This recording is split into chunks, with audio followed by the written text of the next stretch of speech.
Hello friends, welcome to my channel hello शिक्षक। आज हम आए हैं अपने नए टॉपिक के साथ कि व्यक्तित्व क्या होता है, यानी कि पर्सनालिटी क्या होती है, उसकी उत्पत्ति किस शब्द से हुई है और उसकी प्रक्षेपण विधियां कौन सी है, जैसे टैट है, कैट है, आईबीटी है, एससीटी है।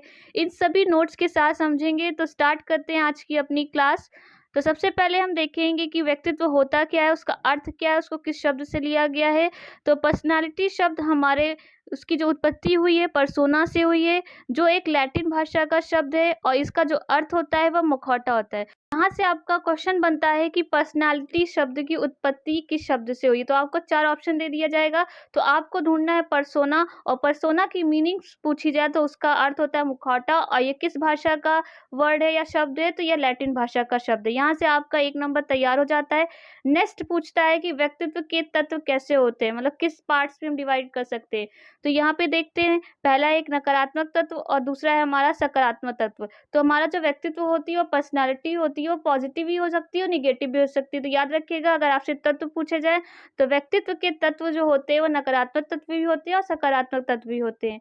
नेक्स्ट है हमारा कुछ परिभाषाएं देखेंगे पर्सनालिटी की, जिसमें आपके मनोवैज्ञानिक के नाम पूछ लिए जाते हैं। तो पहली है गिलफोर्ड की, व्यक्तित्व व्यक्ति के गुणों का समन्वित रूप है। अगर आपसे यहाँ पे कहा जाए कि गिलफोर्ड की परिभाषा पहचानिए, तो आप कैसे पहचानेंगे। तो यहाँ पे जो हमने वर्ड अंडरलाइन किया, एक वर्ड किया है ये गुण हमारा। तो गुण को याद रखिएगा, गा से हमारा गुण होता है और गिलफोर्ड का भी हमारा गा से। तो व्यक्तित्व की कोई भी परिभाषा आ जाएगा, उससे गुण शब्द दिख रहा है तो गुण से याद रखिएगा, हमारा गा से गा मैच कराना है, यानी गिलफोर्ड से रिलेट करना है। तो इनकी परिभाषा थी कि व्यक्तित्व व्यक्ति के गुणों की संवित रूप होता है। नेक्स्ट हमारी परिभाषा होती है विलियम वुडवर्थ की। इन्होंने कहा था कि व्यक्तित्व व्यक्ति के व्यवहार की समग्र विशेषता है। तो यहाँ पे देखिए कैसे पहचानेंगे कि कौन सी हमारी व्यक्तित्व की परिभाषा वुडवर्थ से रिलेट करती है। तो यहाँ पे व्यक्तित्व में भी वाह आती है, हमारी वाह में व्यक्ति में भी वाह आता है, व्यवहार में भी वाह आता है, और विलियम में भी वाह आता है, और यहाँ पे वुडवर्थ में भी वाह आता है।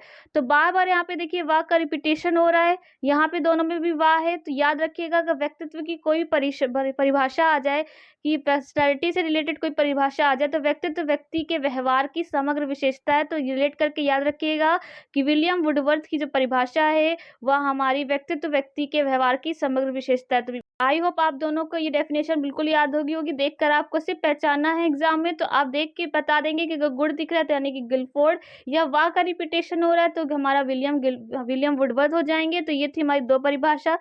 थर्ड परिभाषा हम देखेंगे, ऑलपोर्ट की परिभाषा है व्यक्तित्व व्यक्ति के अंदर उन मनोदैहिक गुणों का एक गत्यात्मक संगठन है जो कि वातावरण के साथ अनूठा संबंध स्थापित करते। तो याद रखिएगा, व्यक्तित्व व्यक्ति के अंदर उन मनोदैहिक गुणों का एक गत्यात्मक संगठन होता है जो वातावरण के साथ एक रिलेट रखता है, एक संबंध रखता है।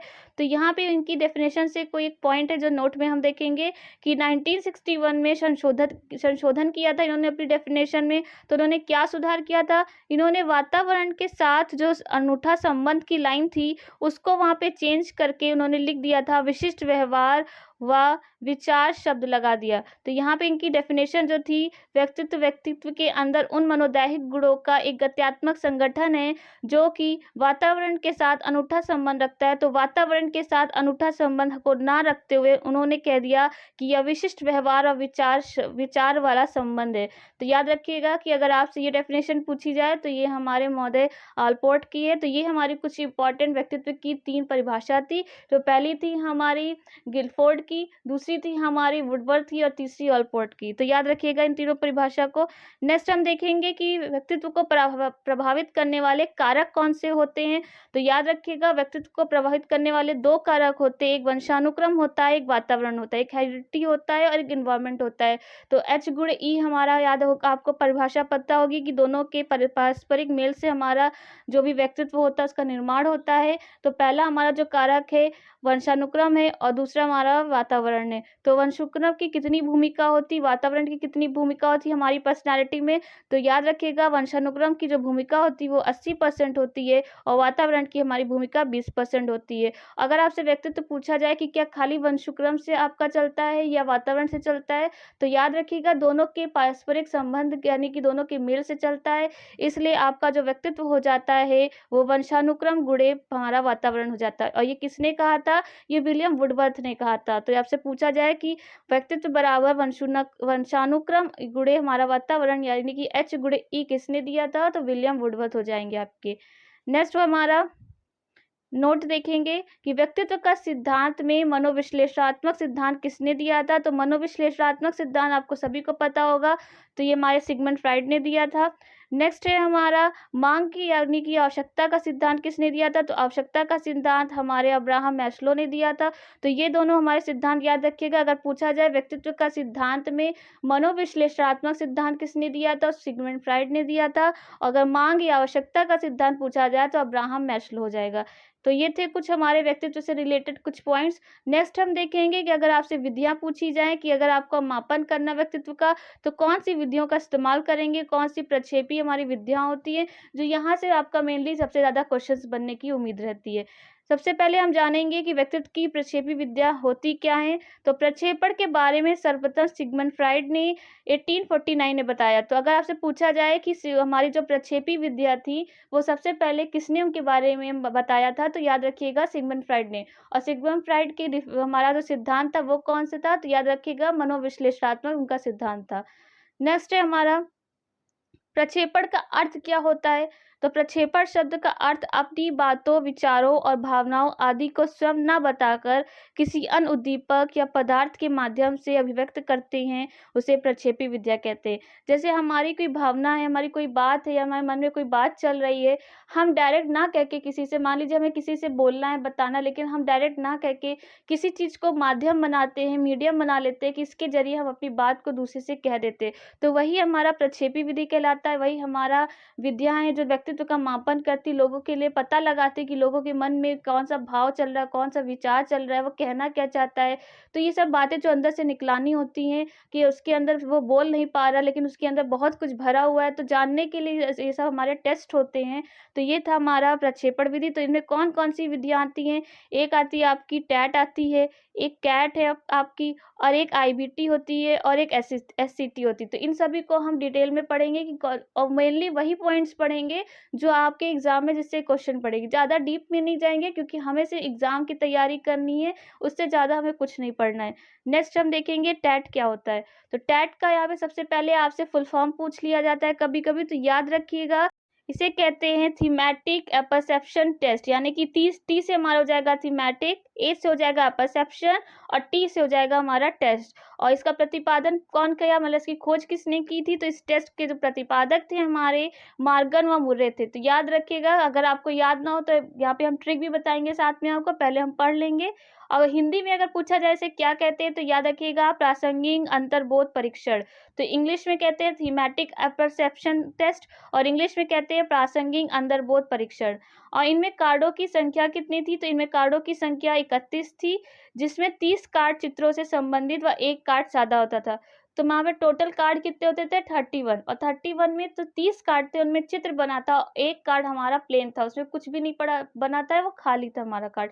तो यहाँ पे कितने क्वेश्चन बन गए, आपसे फुल फॉर्म पूछ लिया जाएगा, दूसरा इसके प्रतिपादक पूछ लिया जाएगा, तीसरा आपसे कार्डों की संख्या पूछ ली जाएगी, यह पूछा जाएगा कितने कार्ड किस प्रकार से हैं। तो यहाँ पे 30 कार्ड चित्रों वाले थे और एक कार्ड आपका प्लेन था। तो अब आप याद कैसे रखेंगे इसके प्रतिपादक, इसको सीखेंगे।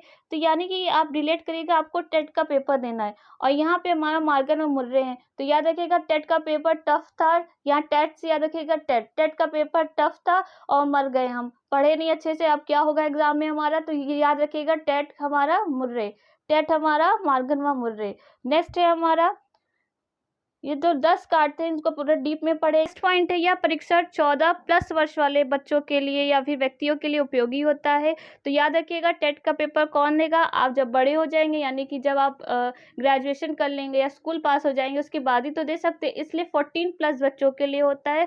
तो इससे रिलेट करके याद रख सकते हैं। इस परीक्षण में व्यक्ति को कम से कम 20 बार लिखने को कहा जाता है। तो ये कार्ड होते हैं, इन कार्ड के ऊपर आपको 20 बार लिखने को कहा जाता है। तो इससे व्यक्ति क्या होता है, अपने मन की भावनाएं विचारें, जो भी उनके मन में चल रहा होता है, वो सब डायरेक्ट ना होकर इस कार्ड के ज़रिए अपनी बातों को सामने रखते हैं। तो यहाँ पे हमने क्या-क्या सीखा कि टेट क्या फुल फॉर्म क्या है, उसको कैसे याद रखना है। तो हम टेट का पेपर देने गए, डर गए, मर गए, तो मुर्रे मार्गन और मुर्रे इसके हमारे प्रतिपादक थे। और नेक्स्ट हमारे 31 कार्ड्स थे, जिसमें 30 कार्ड हमारे चित्र वाले थे और 1 कार्ड हमारा प्लेन होता है। और 30 कार्ड हमारे किससे रिलेट करते हैं, क्योंकि हम टेट का पेपर है तो लड़का-लड़की देगा, तो ये महिला-पुरुष से रिलेट करते थे, जिसमें 10 कार्ड महिला के और 10 कार्ड पुरुष के और 10 कार्ड हमारे महिला-पुरुष दोनों के थे। ये व्यक्तिगत और सामूहिक दोनों प्रकार का टेस्ट होता है और ये किस उम्र के बच्चों के लिए होता है, ये 14 से बड़े बच्चों का होता है, यानी कि 14 प्लस के लिए होता है।